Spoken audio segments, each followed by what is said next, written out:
수중 구조물을 건설하려면 흥미로운 공학적 기술이 필요한데요. 강이나 만 위에 놓인 큰 다리는 물속에 뿌리를 두고 있어요.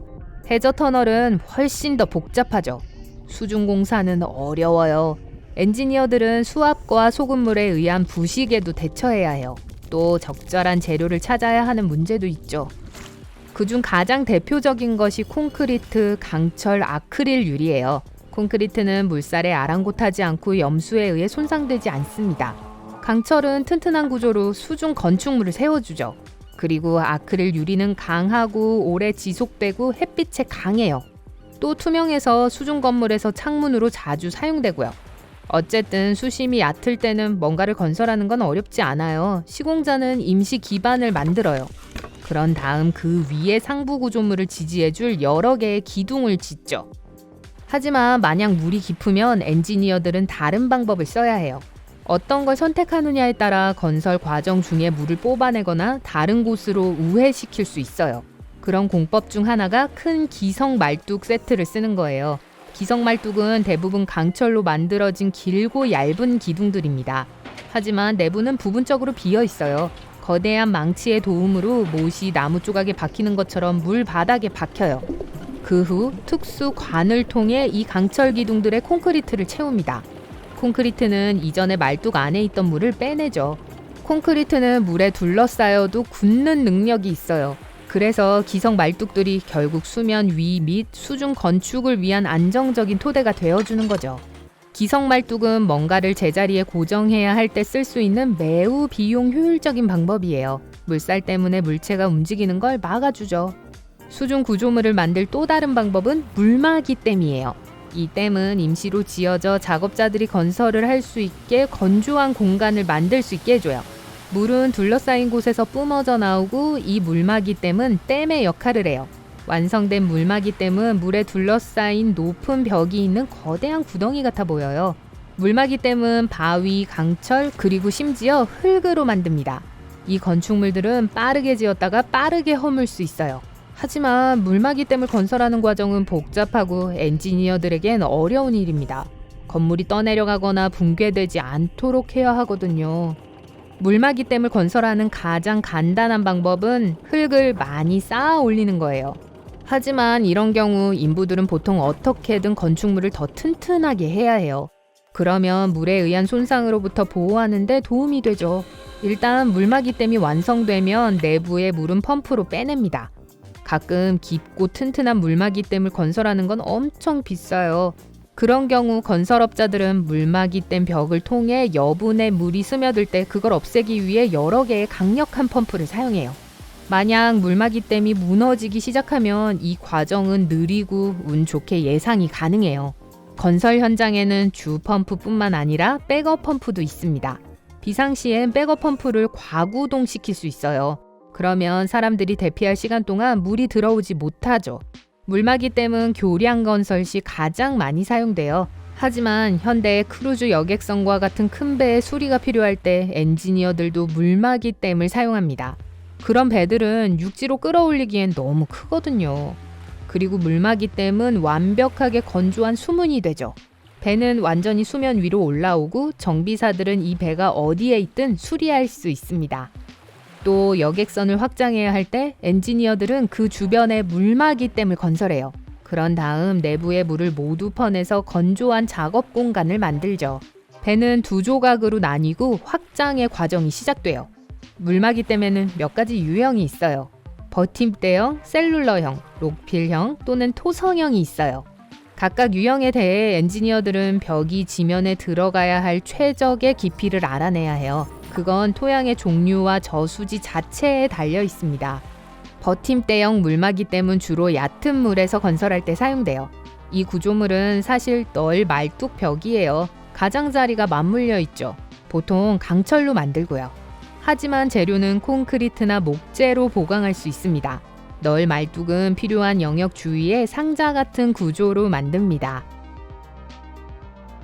셀룰러형 물막이 댐 또한 널 말뚝으로 만들어져요. 하지만 이 경우엔 말뚝은 특별한 모양을 하고 있어요.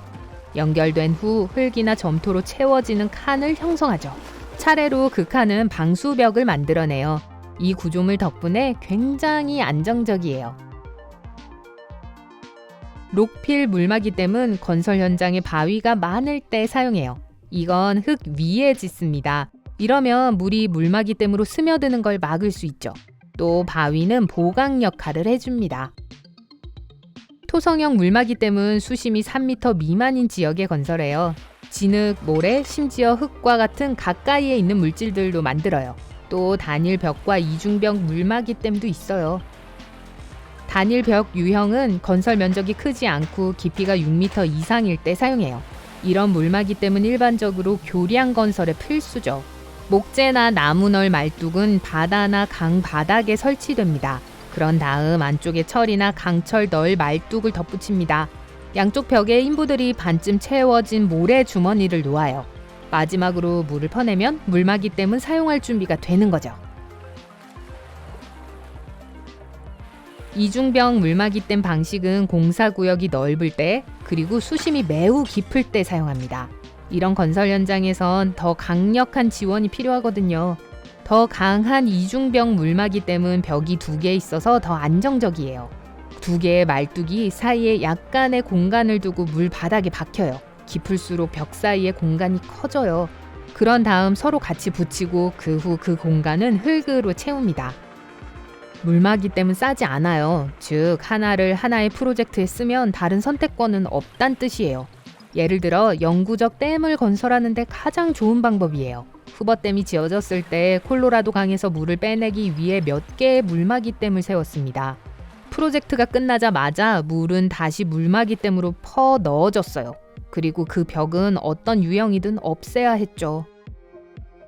수중건설의 또 다른 공법은 케이슨이에요. 물에 넣어지는 방수 구조물들이죠. 열린 상태에서도 내부는 건조한 상태를 유지해요. 인부들은 단단한 표면에 도달할 때까지 계속 땅을 파낼 수 있어요. 그때 케이슨을 그 위에 놓습니다.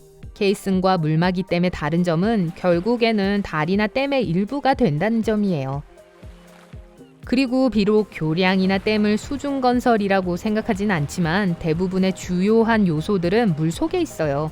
예를 들어 커다란 다리는 거대한 지지탑 없이는 무게를 지탱할 수 없어요.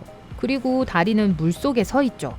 케이슨에는 몇 가지 유형이 있어요. 오픈형, 공기형, 박스형이 있어요. 오픈 케이스는 바닥이 없어요. 사실 건축업자들이 바닥에서 땅을 팔 수 있게 해주는 그냥 수직 벽이에요. 공기 케이스는 압축 공기를 사용해 물이 스며드는 걸 방지합니다.